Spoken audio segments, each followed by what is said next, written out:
अब आपके सामने मौजूद है question number 7, financial statements class 11 TS Grewal की बुक हमारे पास है और इसमें हम बना रहे हैं फाइनल अकाउंट की प्रॉब्लम, जिसमें trading account, profit and loss account, balance sheet बनाते हैं। और ये हमारा क्वेश्चन नंबर 7 है। क्वेश्चन नंबर 6 तक की वीडियो ऑलरेडी बन चुकी है और अब क्वेश्चन नंबर 7 आपके सामने है, जिसमें हम सबसे पहले ट्रेडिंग अकाउंट बनाते हैं। ट्रेडिंग अकाउंट में सबसे पहले डेबिट साइड में opening stock, purchase, wages, manufacturing expenses, factory expenses, ये सब आता है। फॉर्मेट आपको सबसे पहले दिया जा चुका है, उसको अगर आप देखेंगे तो आपको ज़रूर मिल जाएगा। प्लेलिस्ट का प्रयोग कीजिए, वैसे हम लिंक दे देंगे डिस्क्रिप्शन में, आप देखेंगे तो आपको ज़रूर मिलेगा। तो स्टार्टिंग करते हैं। सबसे पहले ओपनिंग स्टॉक यहाँ पर लिखा है 2,20,000 रुपये का, 220,000। इसमें इंफॉर्मेशन में एडिशनल इन्फॉर्मेशन आप देख रहे हैं, इसी वजह से इसको एडजस्टमेंट वाली प्रॉब्लम्स बोलते हैं। तो यहाँ पर सबसे पहले हम ओपनिंग स्टॉक लिखेंगे, इसके बाद लिखेंगे परचेज, जो कि यहाँ लिखा हुआ है। इसमें से परचेज रिटर्न अगर होगा तो माइनस करेंगे, नहीं होगा तो माइनस नहीं करेंगे। तो क्वेश्चन में है 11 यानी कि 11 लाख रुपए का, 11 lakh rupees, and opening stock है 2,20,000 का। इस तरह से फॉर्मेट रेडी करेंगे। Trading and profit and loss account as on 31 March 2021-22, जो भी आपका सवाल में ईयर होगा वो आप यहाँ पर मेंशन करेंगे। पार्टिकुलर्स रुपीज़ फॉर्मेट बनाएंगे, अच्छी राइटिंग में लिखेंगे। ओपनिंग स्टॉक 2,20,000 रुपये, परचेज होगा 11 लाख रुपए का। इस सवाल में कैरिज या कैरिज ऑन परचेज या फ्रेट, ऑक्ट्री, ये सब आता है, तो यहाँ पर कैरिज ऑन परचेज है। बाकी और कोई ट्रेडिंग का अमाउंट नहीं है जो कि डेबिट साइड में लिखा जा सके। तो कैरिज ऑन परचेज ये रहा। अब क्रेडिट साइड में पहुंचते हैं। क्रेडिट में सेल दिया हुआ है 15 लाख का, साथ में ही इसका रिटर्न भी वहीं नीचे लिखा हुआ है। तो सेल ये रहा, इसमें से रिटर्न माइनस कर देंगे। और उसके बाद क्लोजिंग स्टॉक दो रकम लिखी है, एक 2,06,000 है और एक 2,05,000 है। इन दोनों में जो कम होगा वही लिखते हैं, इस बात का ध्यान रखेंगे। तो कम है 2,06,000, इसी को ही यहाँ पर क्रेडिट साइड में लिख देंगे। क्रेडिट साइड का जब टोटल करते हैं तो 16,80,600 आता है, जो कि ज़्यादा है। डेबिट साइड की रकम है कम, तो क्रेडिट साइड की रकम ज़्यादा है, डेबिट की है कम। डेबिट में है 11 और 2 13 लाख और 20 और ये 38, मतलब 38 हो गए। तो 13,38,000 इसमें से घटा देंगे तो 3,42,600 रुपये हमारा ग्रॉस प्रॉफिट आ जाएगा। इसको कैरीड डाउन करेंगे, यानी कि ग्रॉस प्रॉफिट सीडी करेंगे, ब्रॉड डाउन नीचे करेंगे। नीचे लाने के बाद हम प्रॉफिट एंड लॉस के अमाउंट लिखेंगे, लेकिन प्रॉफिट एंड लॉस अमाउंट को लिखने से पहले आपको सारी एडिशनल इन्फॉर्मेशन से ही लिखना है। सबसे पहले यहाँ से पूरा करने के बाद जब बचेगा तो यहाँ से स्टार्ट करेंगे और देखेंगे कि जो जो रकम छूट गई है उसको फिर लिखेंगे।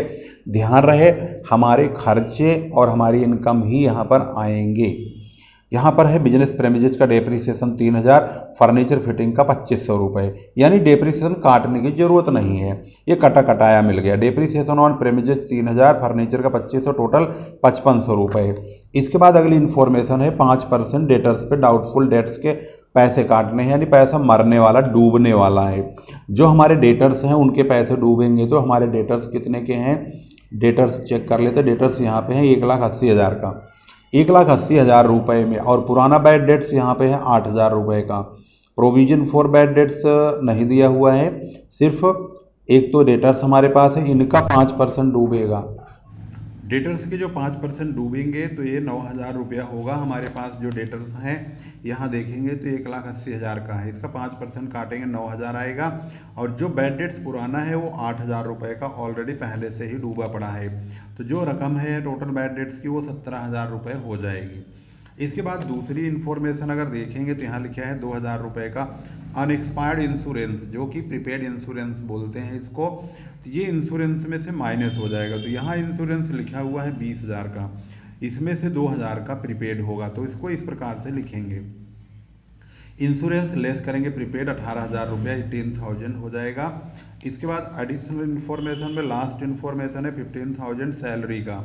सैलरी यहाँ पर देखेंगे तो 90,000 की है, इसमें हम 15,000 रुपये और जोड़ेंगे आउटस्टैंडिंग के नाम का, तो ये 1,05,000 हो जाएगा।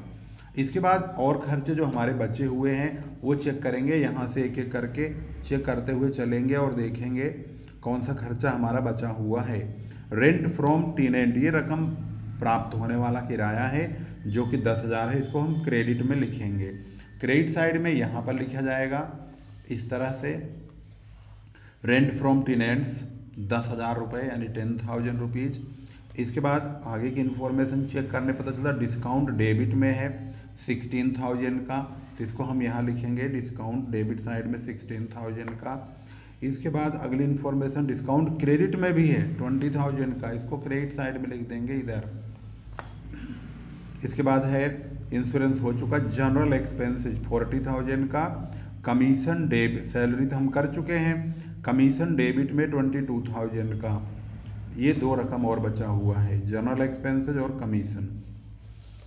इसको मिलाने के बाद चेक करते हैं एक अमाउंट, भाई कौन सा अमाउंट क्रेडिट साइड का ज़्यादा है कि डेबिट साइड का।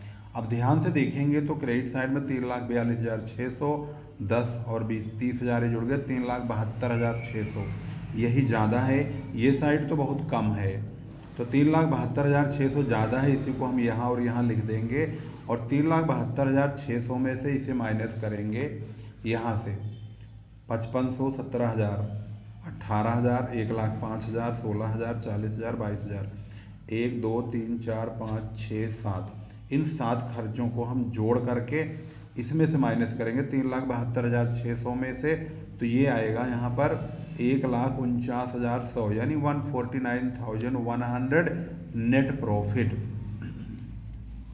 इसको बुक से मिलाते हैं तो देखते हैं क्या है इसका जवाब, तो ये रहा 149,100 और ये हो गया ग्रॉस प्रॉफिट। अब चलते हैं बैलेंस शीट में, देखते हैं कि इसको हम बैलेंस शीट में कैसे प्रेजेंट करेंगे। तो बैलेंस शीट बनाने के लिए सबसे पहले आपको फॉर्मेट होना बहुत ज़रूरी है, फॉर्मेट के बाद ही बैलेंस शीट बनेगी आपकी, ये तो आपको भी पता है। तो फॉर्मेट बनाने के लिए सबसे पहले आपकी स्क्रीन पर आप देख ही रहे हैं बैलेंस शीट इस प्रकार से यहाँ पर है। तो इसके लिए सबसे पहले नंबर पे इसकी लायबिलिटी साइड में हम एक एक अमाउंट चेक करेंगे और लिखेंगे। तो लायबिलिटी साइड के अमाउंट को जानने के लिए आपको सबसे पहले कैपिटल लिखना होगा। यहाँ पर कैपिटल दिया है 3 लाख रुपए का और नेट प्रॉफिट हमारे पास ऑलरेडी आ चुका है जो कि 149,100 का था। तो कैपिटल में नेट प्रॉफिट जोड़ेंगे और ड्राइंग 50,000 का है, इसको माइनस कर देंगे। तो इसका प्रेजेंटेशन ऐसे होगा, कैपिटल लिखेंगे, नेट प्रॉफिट जोड़ेंगे और ड्राइंग को घटाएंगे, 3,99,100 रुपये यानी 399,100 आ जाएगा। इसके बाद लायबिलिटी साइड में लोन, बैंक ओवरड्राफ्ट ये सब आता है। तो बैंक ओवरड्राफ्ट ये रहा 42,000 का, क्रेडिटर्स भी यहीं आता है, ये दोनों लिखेंगे, दोनों की रकम इस प्रकार से लिख देंगे, बैंक ओवरड्राफ्ट और क्रेडिटर्स। आउटस्टैंडिंग वाले अमाउंट में सिर्फ आउटस्टैंडिंग सैलरी यहाँ है 15,000 का, यहाँ लिख देंगे 15,000 की सैलरी आ चुकी है। इसके बाद एसेट साइड में आइए, एसेट साइड में फर्नीचर एंड फिटिंग है 26,000 का, मशीनरी, बिल्डिंग, प्लांट ये सब होता है, लेकिन इसमें ऐसा कुछ आइटम ज़्यादा दिया नहीं है फिक्स एसेट्स का। फिक्स एसेट्स में तो सिर्फ फर्नीचर और फिटिंग ही दिखाई दे रहा है। एक बिजनेस प्रेमिजेज है 2 लाख रुपए का, इन दोनों रकमों को हम यहाँ पर लिखेंगे। सबसे पहले नंबर पर बिजनेस प्रेमिजेज 2 लाख रुपए, यहाँ पर इसमें डेप्रिसिएशन कटवाया है बिजनेस प्रेमिजेज 3,000, फर्नीचर फिटिंग में 2,500 रुपये, तो फर्नीचर फिटिंग में से 2,500 घट जाएंगे, बिजनेस प्रेमिजेज में से 3,000 घट जाएंगे। इसके बाद क्लोजिंग स्टॉक, इन दोनों में जो कम रहेगा तो कम यही है 2,06,000, तो वो लिख देंगे। इसके बाद डेटर्स हमारे पास 1,80,000 के थे, इनका हमने 5% यहाँ पर बैड डेट्स काट दिया था 9,000 रुपये, तो 1,80,000 में से 9,000 माइनस करेंगे 171,000 आएगा। प्रीपेड इंश्योरेंस जिसे अनएक्सपायर्ड इंश्योरेंस बोलते हैं 2,000 का, इसको लिख देंगे। इसके बाद कैश बैंक, ये तो इस सवाल में है ही नहीं, तो इसको हम नहीं लिखेंगे क्योंकि इसमें बैलेंस ऐसा नहीं दिया है। इसका टोटल करने पर यहाँ पर 5,94,100 यानी 5,94,100 दोनों तरफ का टोटल आएगा और यही हमारा सही जवाब है और इसका आंसर यहाँ पर लिखा हुआ है। इस प्रकार से क्वेश्चन नंबर 7 बहुत ही फास्ट हो चुका है और इसकी जो स्टार्टिंग में हुआ है ये यहाँ से शुरू करेंगे और इसको एक एक करके स्टार्टिंग से लास्ट तक हम इसको एक बार ऐसे ही दिखा देते हैं। जिससे कोई अगर स्टूडेंट अगर कॉपी करना चाहे तो भाई आराम से उसको लिखने में कोई दिक्कत ना हो, रोक करके वीडियो को आसानी से इसको बना सके। तो यहाँ पर हमारा क्वेश्चन नंबर 7 समाप्त होता है। अगली वीडियो में हमारी पुनः मुलाकात होगी, तब तक के लिए नमस्कार, जय हिंद, जय भारत।